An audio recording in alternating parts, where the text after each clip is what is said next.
So I'm going to take you into a walled garden this morning. And you know, when you go into a walled garden, there are usually little cul-de-sacs you go into.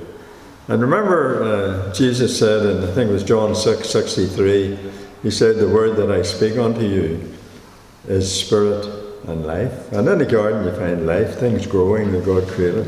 So we're going to go into the Epistle of James.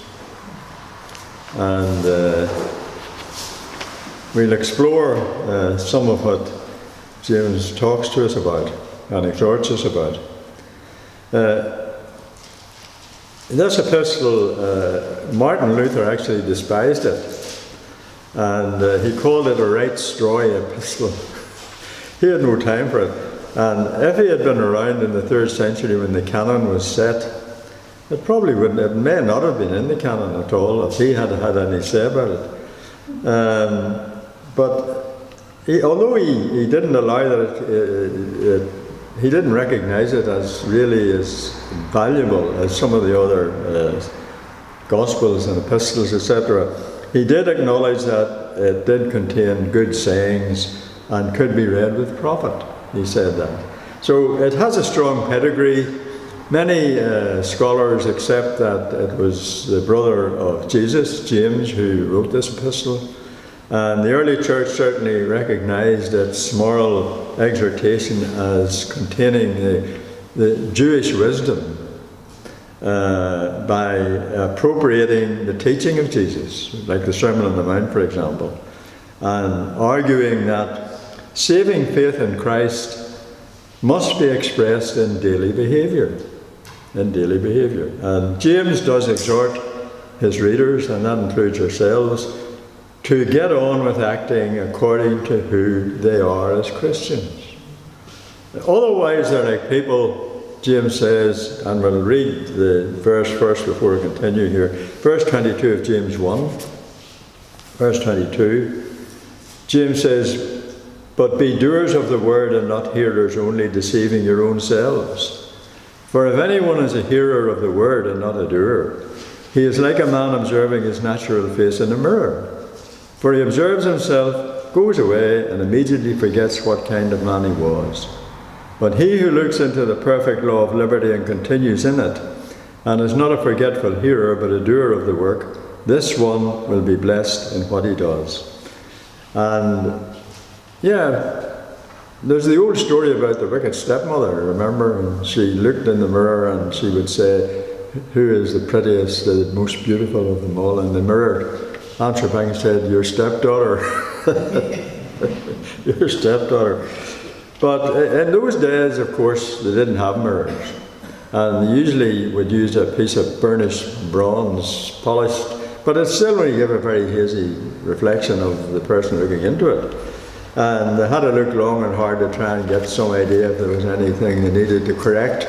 Maybe the ladies had to do that more than the men. But there were no photographs, of course. No photographs, imagine. And people had to look really hard if they wanted to see something about themselves, see their face clearly. And similarly, believers, we are to look long and hard at who we are in Jesus Christ. We are to look long and hard at that and express that in action. And a question for us is, do we remember who we are in Christ? Do we remember it every day? Or do we only remember it when we come together to worship? Does it suddenly come back to our minds, who we are? A child of God. A child of God. And do we act accordingly? That's a question for all of us. And just moving on to verse 26 here. "If anyone among you thinks he is religious and does not bridle his tongue but deceives his own heart, this one's religion is useless. Pure and undefiled religion before God and the Father is this, to visit orphans and widows in their trouble, and to keep oneself unspotted from the world." And these are harsh words about people who think they're religious, but they don't bridle their tongue. They don't bridle their tongue. They're deceiving themselves, in fact. They may hear a sermon, and that's like looking in the mirror for us, And they forget about it as soon as they head off home. They say, let's call into the store and do this or do that. Their religion's worthless. And James's benchmark for true religion, of course, is to care for orphans and widows. People who are in need of help, in distress in fact, and to keep oneself unstained from the world. And he could be writing today of our unsought but pressing responsibilities for the numerous unaccompanied children who arrive from North Africa into Europe regularly. And of course a lot of them, the boats they put them into to cross over to Italy or to Spain or wherever, they're not seaworthy. And they sink. And little children are drowned. Little children are drowned. And then when they do, sometimes some countries wouldn't even let them land. And some countries have put up barricades at their borders so that no one will get through there. And we know Germany did accept a lot of them. And Italy did accept a lot of them. Greece has a lot of refugees. You know, what does God say to human beings about strangers, about people in need of help? But if we look at Deuteronomy 10, and he said this to Israel, and of course it applies to any of us, especially to Christians. Deuteronomy 10, 17 to 19. For the Lord your God is a God of gods and the Lord of lords, the great God, mighty and awesome, who shows no partiality nor takes a bribe. He administers justice for the fatherless and the widow, and loves the stranger, giving him food and clothing. Therefore love the stranger, for you were strangers in the land of Egypt. That's what God says. Welcome them. They're in trouble. Some of those little children come without their parents, unaccompanied. Some teenage girls arrive at Tripoli or one of the ports in North Africa, in Libya maybe. And because they have no money to pay to get into one of these slipshod boats, they're enslaved. And they're very lucky if they get away at all, anywhere. And, you know, it's heartrending. It's really heartrending to see that and to hear about it. And we hear about it regularly. It really is. And then, of course, as well as that, we have the allegations on an increasing scale about financial or sexual problems. In Northern Ireland, even a little province, and we have them here. The RHI inquiry going on at the moment with witnesses making allegations about others, and according to their recollections, or they can't remember, or whatever. You know, is that keeping oneself unspoiled from the world? People in high position. People in high position. And we hear about divorces, people are going to get divorced and all the rest of it. Why do these things happen? Why do they happen? You know what it says in John 5:19? Epistle, that's 1 John 5:19, I should say. It says that this world is under the sway of the evil one, the society, and he uses it to distract us from what's important. And we can fall into the trap as well as anybody else. A lot of these, excuse me, these divorces and other matters occur when husbands and wives don't spend the time together. They're not together. They're away all the time. Maybe the wife has an important job and the husband has an important job. And they're away, and the children don't see them either. And Satan has created this society to distract people from what's important. He attracts them to what's trivial. Trivial. It makes you pray and cry out, as James Henderson said, which Connie read out there.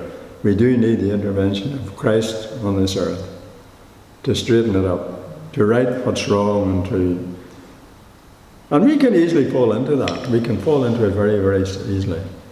If we move back to verse 17 and 18 in James chapter 1, verses 17 and 18. Every good gift and every perfect gift is from above and comes down from the Father of lights, with whom there is no variation or shadow of turning. And we sang that hymn there, praising God for his faithfulness. Of his own will he brought us forth by the word of truth, that we might be a kind of first fruits of his creatures. Now, they're lovely words, those. James says there, every generous act of giving with every perfect gift is from above, coming down from the Father of lights, with whom is no variation or shadow of turning. God's purpose stands. Remember, he called us before he made the world. He predestined that we would be in his family. His purpose hasn't deviated. He hasn't deviated from that. It's still his purpose. In Philippians 1 verse 6, it tells us that he'll complete the work he has started in us. Right up to the day of Christ, he'll complete the work in us, perfecting us. It's wonderful. And the gifts, it does say every perfect gift. Any gift that any individual has comes from God. And they may not even be a Christian, but God gives these gifts. And he gives gifts to those for a purpose, to be used for a purpose.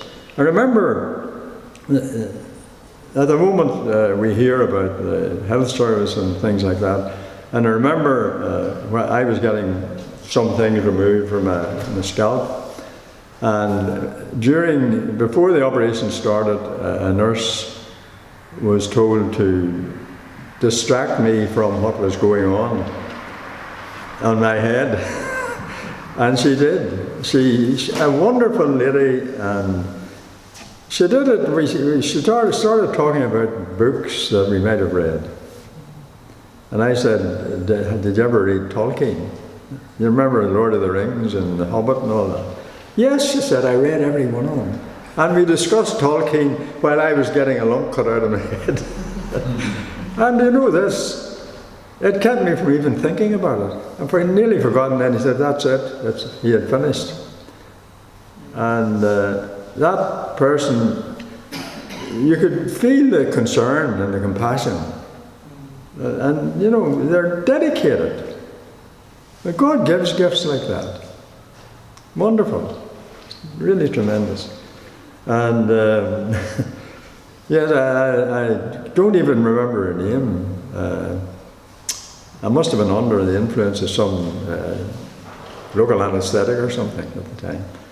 But I do remember that conversation very much. And it tells us here, he gave us birth by the word of truth so that we might be a kind of first fruits of his creatures. And in some versions, the Revised English Version includes the following words. It says here in my New King James, therefore my beloved brethren, whereas it's rendered elsewhere as, it is imperative that we understand who God has made us. And it is. It's imperative that we understand who God has made us. Because he says, a kind of we are the first fruits, the advance showing of what's to come, what people are to be like in the future. And you know, often we fail to do that. Often we need to remind ourselves about it. And I'm as guilty as anybody else. I'm as guilty as anybody else. But James is hammering home our utter dependence on the gift of God, while reminding us that other people look at us. Sometimes we think that no one sees us when we're doing something that's not just right. And it is noticed. And if they know you're a Christian, do you know what that does? It gives opportunity for them to blaspheme. Remember the story of David and Bathsheba? David sinned, he committed adultery, and then he murdered her husband. And Nathan came to him and told him a story and told him he was the man in the story, the man who had done wrong. You know, but in 2 Samuel 12, it tells us something that we need to bear in mind. 2 Samuel 12. and verse 14. Let's see. Verse 14, yes. David said to Nathan, verse 13, I have sinned against the Lord. And Nathan said to David, the Lord has also put away your sin. You shall not die. However, because by this deed you have given great occasion to the enemies of the Lord to blaspheme. You see? People knew about this. The word spread.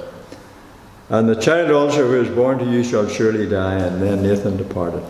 So if people know we're Christians and we are doing something that we should not be doing or saying, we give the opportunity to them to blaspheme and say, well, he's a Christian, is he?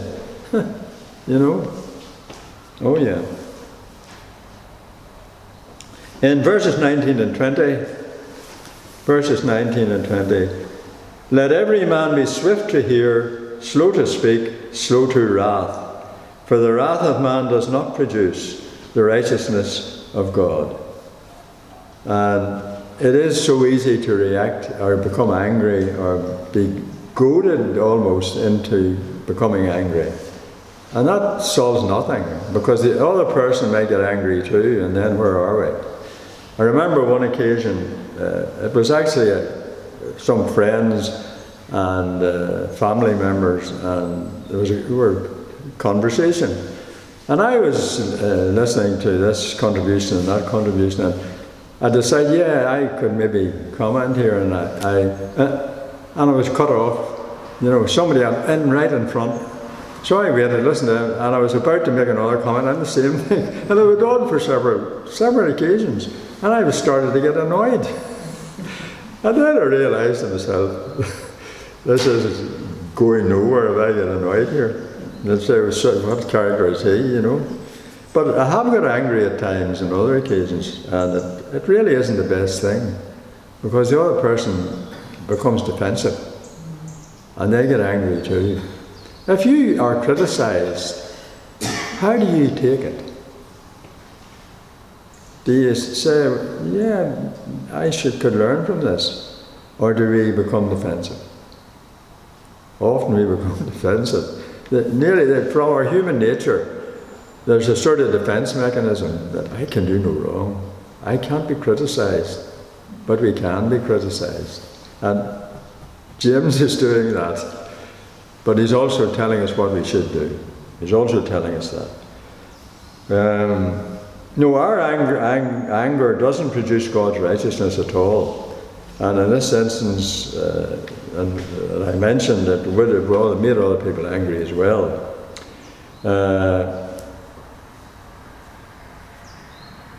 The remedy, James tells us, is not to lash out, but to work on ourselves and rid ourselves of all sordidness and rank growth of wickedness. In verse 21, therefore lay aside all filthiness and overflow of wickedness, and receive with meekness the implanted word, which is able to save your souls.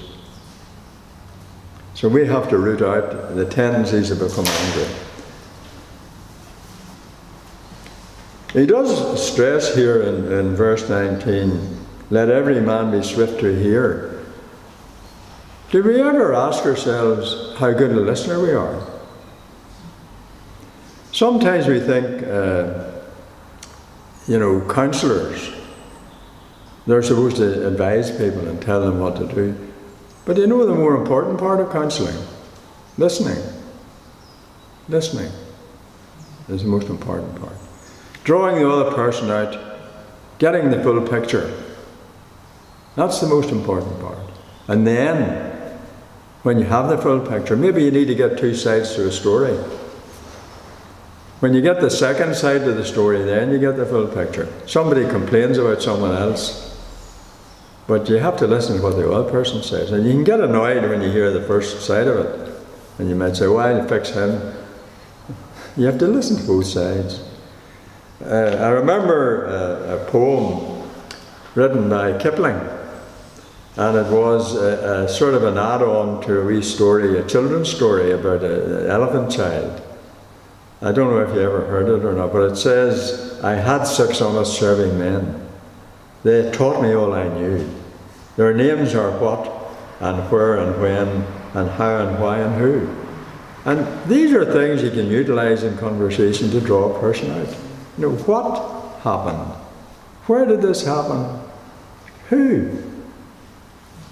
And of course, how? Why? Do we ask these questions? And yes, how, why, and who? And there's another verse or two, but just to illustrate. No, we do need listening is so important. Very, very important.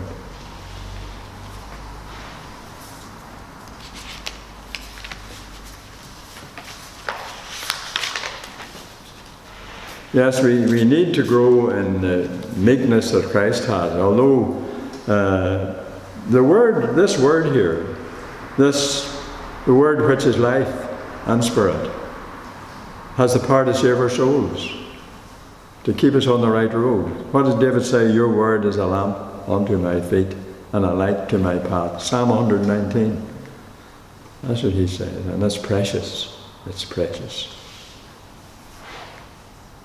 And it's embedded in us because we were called and we heard the word and we realized God was calling us, and here we are. Here we are. And then, of course, look at,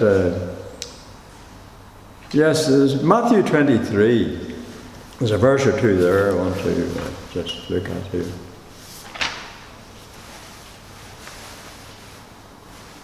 Matthew 23.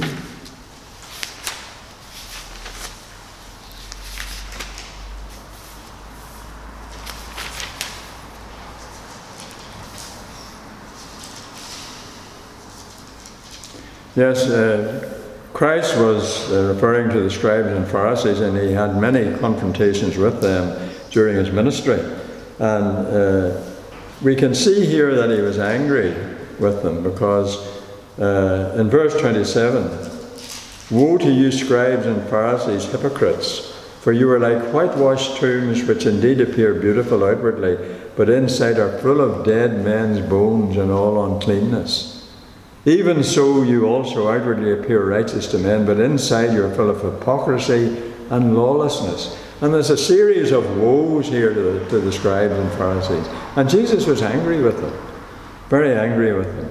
And he says, they would say, if we had lived in the time of verse 30 here, if we had lived in the days of our fathers, we wouldn't have been partakers of them in the blood of the prophets.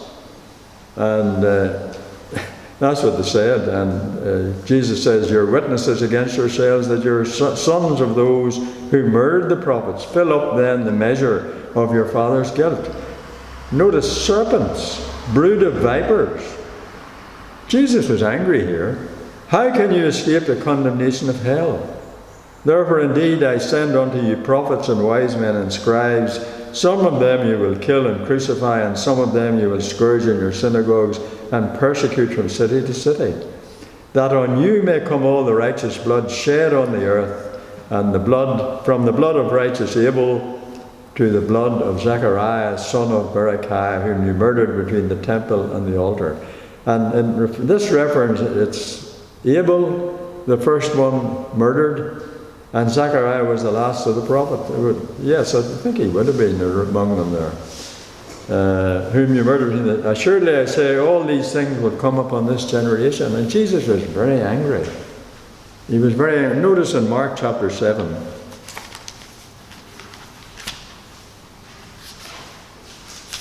Mark chapter 7.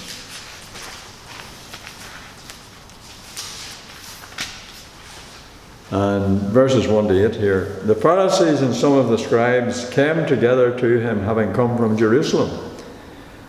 Now when they saw some of his disciples eat bread with defiled, that is, with unwashed hands, they found fault. For the Pharisees and all the Jews do not eat unless they wash their hands in a special way, holding the tradition of the elders. When they come from the marketplace, they do not eat unless they wash. And there are many other things which they have received and hold, like the washing of cups, pitchers, copper vessels, and couches. Then the Pharisees and the scribes asked him, saying, "Why do your disciples not walk according to the tradition of the elders, but eat bread with unwashed hands?" He answered and said, "Well did Isaiah prophesy of you, hypocrites, as it is written, 'This people honours me with their lips, but their heart is far from me, and in vain they worship me, teaching as doctrine the commandments of men. For laying aside the commandment of God, you hold the tradition of men, the washing of pitchers and cups." And he goes on actually in criticising them here for rejecting God's commandment by not honouring their parents by providing for them. Some of these people would have dedicated part of their wealth to the temple, and then said to their parents, "I have nothing to give you." And they'd just turned their back on what God said. And Jesus was very angry, very, very angry. He goes on down here in verse 13, "They make the word of God no effect through your tradition, which you have handed down, and many such things you do." And when he had called all the multitude to him, he said to them, "Hear me, everyone, and understand. There's nothing that enters a man from outside. That's if there's a bit of dirt on your hands and it happens to get into the food you're eating, it isn't going to kill you unless someone has put poison down. But what comes out of him are those things which defile the man." And on down verse 21. "What comes out of a man, that defiles a man, for from within out of the heart of men proceed evil thoughts, adulteries, fornications, murders." And he lists a whole lot of evils that human beings commit. He was definitely angry. The scribes and Pharisees had abandoned God's commandments, and he called them hypocrites. And that sounds angry to me. I don't know. It sounds angry to me, the words he's using. He was very angry. And imagine calling them, whitewashed tombs, full of all kinds of filth and dead men's bones. If anybody said that, there was no doubt that Jesus was furious with people who, in James's words, were not doers of the word, but hearers only, and they deceived themselves. And the thing is, they still thought they were obeying God.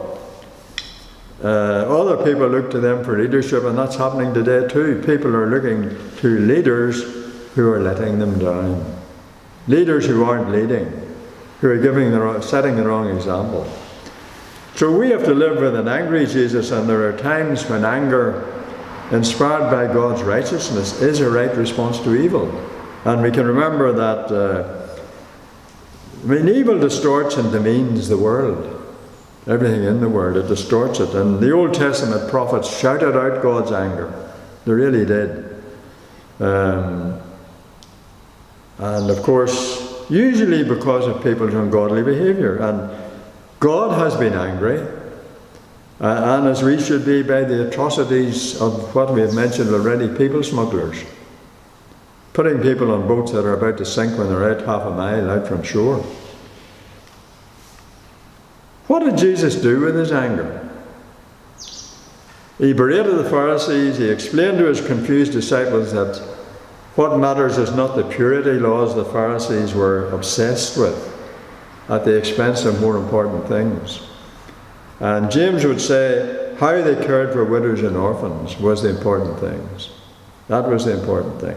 And what matters is what comes out of their hearts, what they feel about things, the way things should be done. And then, reading on, Jesus, he got up and went away from them. He instructed his disciples to do likewise. They followed him. And where he goes is interesting. And geography is important, in the Bible. And Jesus' showdown with the Pharisees, it took place west of the Sea of Galilee. It's handy to have a map atlas or something of those days to see where he was. And he was travelling around teaching and healing in the villages and cities and farms. And of course, there was a new city there of Sepphoris and near Nazareth, and he probably helped to build that before his ministry started. Maybe as a carpenter, he might have helped to build that. And Pharisees had come from Jerusalem, about 90 miles south. 90 miles that had come up to pick their arguments with him. 90 miles. The distance they walked indicates the threat he posed. And they were afraid of him. They really were. And having argued with them about the way his disciples didn't, keep the Jewish purity laws, which were concerned with avoiding getting unclean or becoming unclean, where does Jesus go? Where does he go? He went north to the coastal region of Tyre. A long walk through difficult terrain, and this was Gentile territory. The inhabitants, Josephus, the Jewish historian, described the inhabitants as notoriously the bitter enemies of the Jews. They didn't like the Jews, and they wouldn't have any, and the Jews didn't like them either. And Jesus didn't want to be followed. And he didn't want people to know he was there. He needed to, because he was bruised by the acrimony and angry with the hypocrisy of his own people, that he needed to get away from anything to do with them. And that's why he went up there. And again he was pestered, and this time not by Jewish people, but by a Gentile lady who wanted her daughter healed, and she pestered him. And he healed her. He healed the daughter. But she refused to take no for an answer. And the contrast couldn't be greater. And from there he went further north and then east on a roundabout route through the Decapolis, 10 cities, or 10 Gentile cities, towards the Sea of Galilee. Why does geography matter? And Jesus was doing what James said. He was putting his words into action, demonstrating that being with Gentiles didn't defile him. He was taking his disciples on perhaps their first trip to places they wouldn't normally visit. They wouldn't have went near those Gentile places. And that was pushing back their Jewish limited borders. Jesus was pushing back those borders because they were going to have to preach the gospel anywhere and everywhere.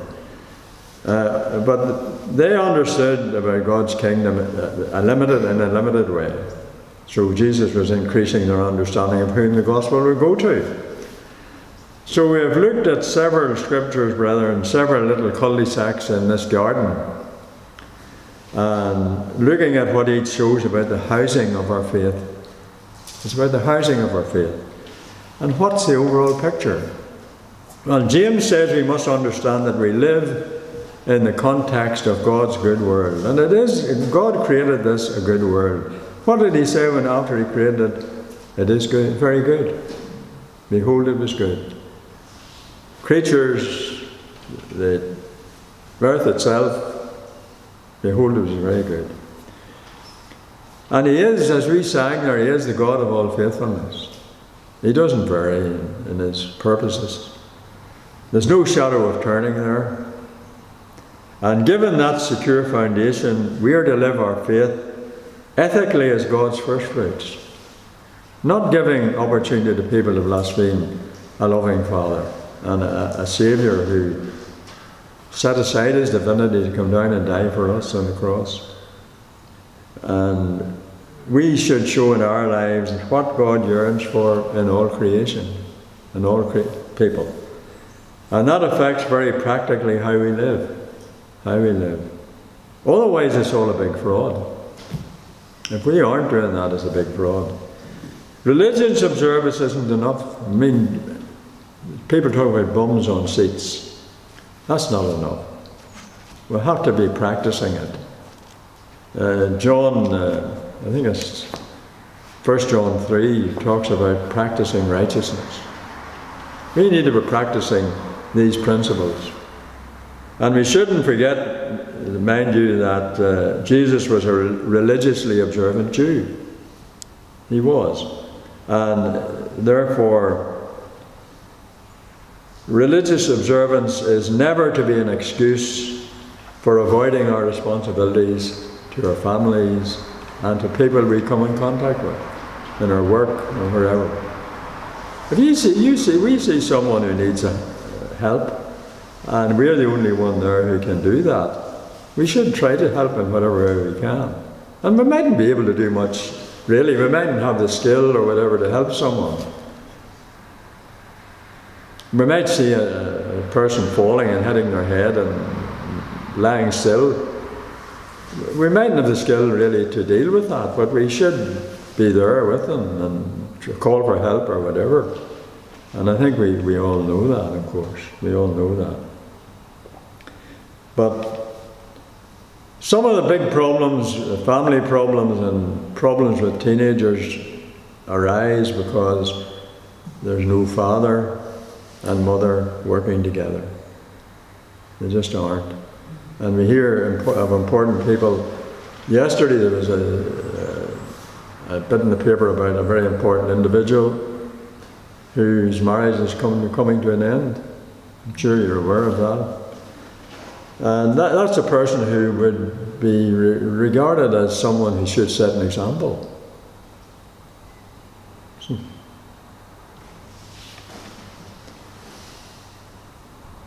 And brethren, families and children are vulnerable, and they're the ones that are going to suffer when that happens, when the marriage breaks up. And getting angry isn't going to serve God's ultimate purpose. So we should, in computer language, I suppose we should keep our fingers off the send button until we see the whole picture. Keep our fingers off the send button. And also until we calm down and cool down. Jesus went north on a trip. Do we ever, when we're feeling angry, just go out and get on our own for cool down a wee bit? That's what we need to do. That's what we need to do. But as well as that, we shouldn't be afraid to venture beyond our normal boundaries. The things we think are as far as you should go may not be right. We may need to go beyond that. We may need to go beyond that. So brethren, just a few things to keep in mind. Realize who we are. Don't forget. We are the first fruits, the show and tell of all that will come to pass. And the implications of that: controlling the tongue, listening, in fact, listening. Looking out for people who need help, widows and orphans, and be a giver if you can help someone. I don't know if you've heard of Mission House, maybe you have. Nigel Kiernander, they provide clean drinking water, toilets for people out in Sri Lanka, Madagascar, and these places. And they do very good work. And I'll leave that if you want to look at it. But obviously you're aware of Mission House, yeah. So God is a giving God, and where we can help, we should. Where we can help, we should. And when we look in the mirror, and this is the mirror, brethren, don't forget what we see, because it does show us what we're like. When we read it, you know, when you say, let everyone be swift to hear, and maybe you haven't been putting in yourself. I remember at work, years ago now, I was we had one of these sessions where you're staff training, you know, and unbeknownst to everyone, they were going around and finding out by listening who was talking the most. And I was in this particular group, about 10 of us, and they said, now would you like to know who was talking the most? Who was it? Me. And I sat there, I said, before he said who it was, I said, it's probably that guy over there who had been rattling away too, but it was me. And, you know, and then I was getting hot under the collar because I couldn't get a word in a conversation. We have a lot to learn, and I have a lot to learn, brethren, and, you know, be doers of the word. Realize who we are.